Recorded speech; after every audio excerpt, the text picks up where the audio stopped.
I carried my beautiful boss over my shoulders to my room. What's going on here? The next morning, nursing a hangover and holding her temples, my boss rose from the bed. She glared at me and waited for an answer. She was also disturbed to find that the clothes she was wearing had been replaced with a set of men's tracksuit. My name is Mark Fullerton. I'm 27 years old and work in the advertising department of a consumer goods company. I'm kind-hearted, or rather, I often struggle with not being able to say no firmly. I frequently find myself helping out with tasks at work that aren't my responsibility.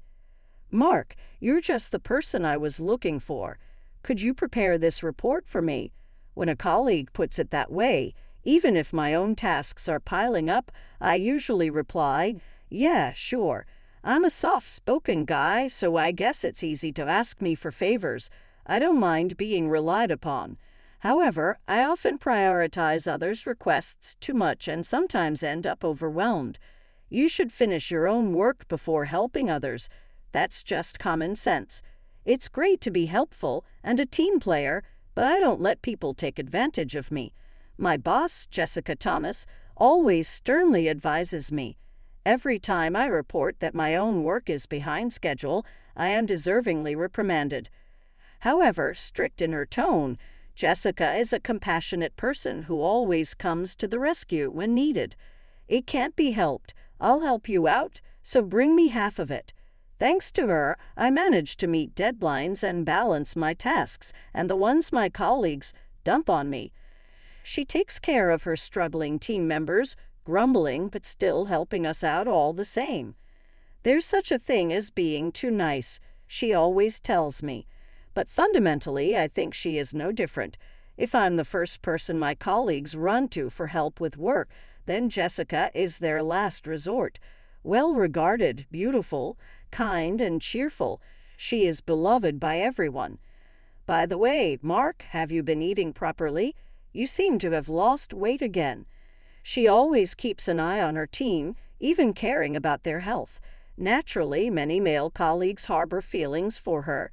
However, a while back at a drinking party, Jessica revealed she had a boyfriend, which came as a shock to many male colleagues, myself included.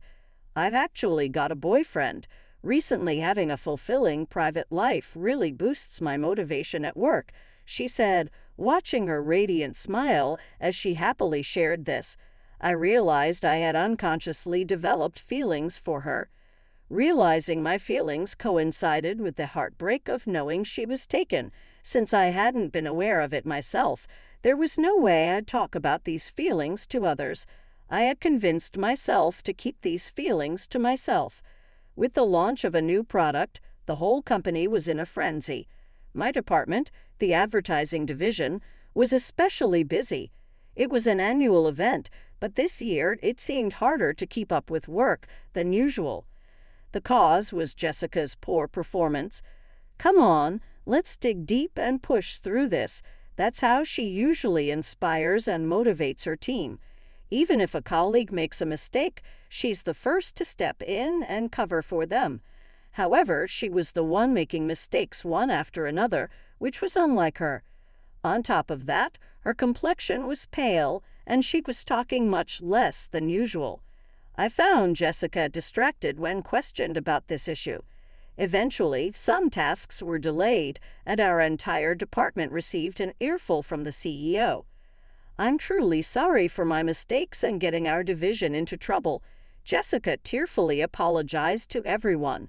But of course, no one blamed her. She's definitely not herself.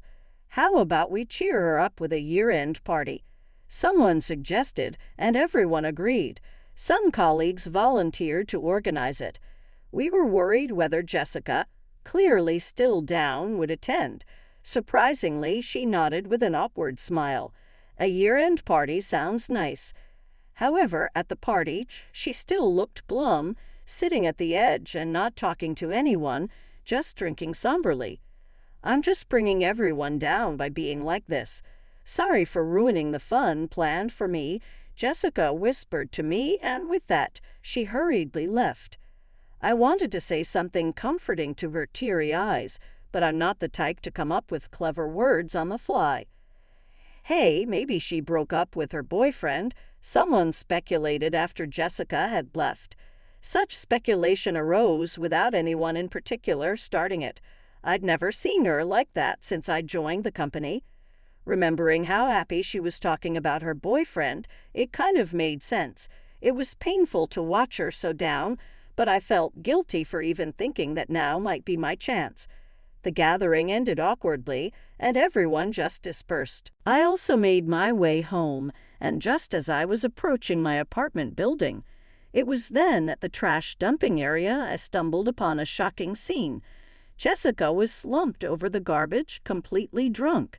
"Jessica, what are you doing here? Are you okay?" I called out to her, but she could barely open her heavy eyelids.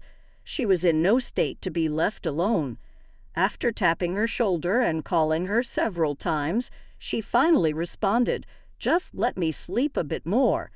Hey, the name Henry stabbed me like a knife. I thought probably her boyfriend. The throbbing pain in my chest made me realize I still had feelings for her. Up close, Jessica looked truly beautiful. Even her flushed cheeks were adorable. But soon her face paled, and she seemed nauseous. I ended up carrying her over my shoulder to my room. What's going on here?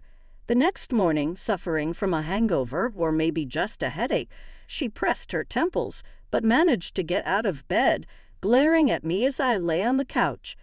She was upset to find herself wearing a men's tracksuit instead of her attire from the night before. I calmed down Jessica, who was starting to panic, and explained what happened last night. I couldn't just leave her in that state, so I brought her to my room. Jessica had vomited at my apartment's entrance, and her suit got dirty, so I changed her clothes while trying my best not to look. I wiped the suit with a damp towel, but it might be better to send it for cleaning. Oh, and just so you know, those sweatpants are clean. Hearing the circumstances, Jessica hurriedly apologized. "I'm terribly sorry for the inconvenience I've caused you, Mark. Thank you so much for looking out for me," she said apologetically. With her hair in a mess and her makeup smeared, she looked far from her usual perfect self at the office. But somehow she was adorable. After expressing her apologies and gratitude, she looked around my small studio apartment with a kitchen. Seeing the overflowing garbage bags of takeaway fast food, she sighed. "As I thought, you really haven't been eating properly. As an apology for the inconvenience I've caused, I'll make you a meal today." I was concerned about her condition and tried to decline, but she wouldn't hear of it. The meal she quickly whipped up with whatever was in the fridge was incredibly delicious. Seeing how much I enjoyed her cooking seemed to please her. "If you're that happy, I'll cook for you again," she said happily. However, perhaps because she had been out in the cold for some time last night, she seemed to display symptoms of a cold. The headache she had when she woke up might have been partly due to a hangover, but then she gradually started to feel chills. "Fortunately, it's the weekend. It's a bit cramped here, but would you like to stay a little longer, just until you feel better?" I offered. I couldn't just send her back in her condition. "I owe you big time for all the trouble I'm putting you through. Thank you so much for offering," she said apologetically, but also accepted my offer. Then I went to the supermarket to pick up some essentials and vitamin drinks for her. By the next day, she had recovered. "I feel like I've had a good rest for the first time in a while. Thanks to you, Mark," she smiled warmly before leaving my unit. The next day at work, in an empty break room, Jessica approached me. "I owe you a lot for all the help you've given me, so I want to thank you." "What would you like?" she asked, flashing her usual perfect smile. "If it's not too much trouble, I'd like to have your cooking again," I replied. Her eyes lit up, and there was a huge smile plastered on her face. "Of course, I'd be happy to," she said. From then on, she would come over on weekends to cook. "Your place is surprisingly comfy," she would say. She even stayed over sometimes. Yet there was no change in our relationship, just boss and subordinate. We would talk about work or watch movies together. It was an odd but enjoyable time. Still, the name Henry was stuck in my mind. I felt like asking her about it, but I was afraid it might ruin these happy moments. As our strange relationship continued, Jessica gradually regained her spirits. Her smile became more frequent, and she behaved more cheerfully at work. Jessica seems to be back to her old self lately. Could it be she got back together with her boyfriend? I overheard my colleagues whispering rumors and saw the downcast male employees. I couldn't help but feel a bit of superiority. I knew a side of Jessica that no one else did. I was spending time with her that everyone else didn't know about. Thrilled me immensely. Jessica is coming over this weekend, too. I've been cleaning since the morning. All excited? Right. I need to air out the place, too. I said, well, now. But before I even opened the windows, I heard voices of a man and a woman coming from outside. Could it be an argument? I opened the window skeptically, and the sound of their argument became clearer. Isn't that Jessica? The woman's voice sounded familiar. I'm quite certain it was Henry Smith from sales, the department's top performer. Could he be the Henry that Jessica was calling out for when she was drunk? I wondered, rushing out of my unit to where the two were arguing. Please, I want to try again, Jessica pleaded. Henry retorted sharply, you cheated on me and now you say this? I hurriedly stepped between them as the situation seemed to be escalating. Hey, both of you need to calm down, I interjected. Henry glanced at me dismissively. Who is this guy? Is he your new man? He asked Jessica. He's one of my team members, she replied, which stung, but I had to keep my composure. Well, of course, a wimpy guy like him isn't really your type, Henry remarked callously, hurting my pride. I stood there silently, not knowing what to say. Henry declared, I'm not giving up just like that, before taking his leave. I ushered Jessica inside and offered her a warm drink, but both of us were shaken and needed to calm down. Holding the mug with both hands, Jessica began to talk bit by bit. You probably figured it out, but I was dating him. We were together until just before the end of last year, right before I started acting strangely. We kept our relationship a secret at work to avoid complications. They were even planning to get married, but suddenly Henry broke it off. He was going to have a shotgun wedding with the daughter of a company executive instead, Jessica explained sadly. You were cheating on me, Henry accused, laughing dismissively. Hurt by such exchanges and feeling used, Jessica couldn't focus on her work. I hate myself for not focusing at work due to personal issues. I tried to drink it off, but next thing I knew, I was passed out near his apartment. That's when you stumbled upon me and brought me to your place, Jessica confessed. Spending time together and your cooking slowly healed me. Staying at your place with you felt warm and good for my tattered heart. Just as I was back to my happy old self at the office, that exchange with Henry took place, Jessica sighed. How can he say he can't forget me and wants me as his mistress? Who does he think he is? Tears welled up in Jessica's eyes as she spoke.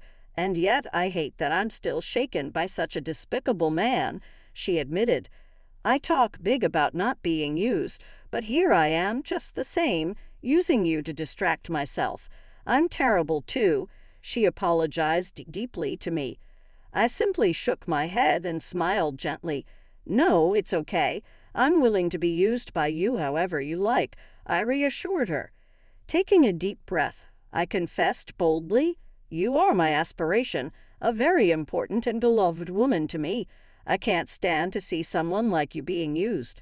Hearing my words, Jessica covered her mouth in surprise, but I continued without hesitation. I don't want to hand you over to that man, not to someone who won't cherish you. Jessica smiled and said, thank you, and then decided to meet with Henry again, this time with me accompanying her. Why are you here again?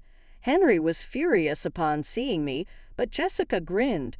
Let me introduce you to my new boyfriend, she declared, linking arms with me. That's impossible. There's no way you date someone like him.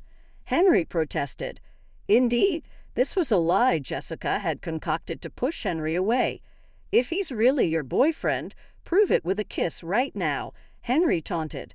Without hesitation, Jessica kissed me.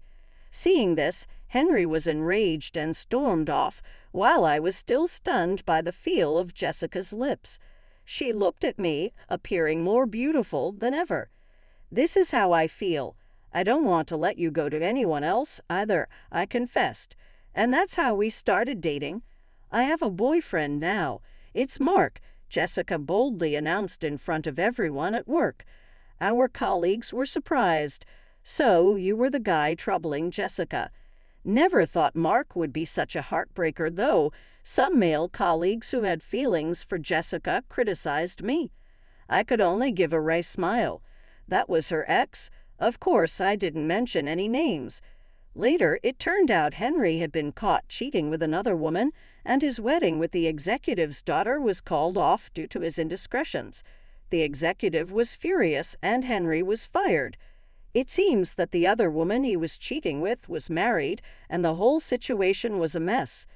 Can you believe he was juggling 3 women? Jessica said,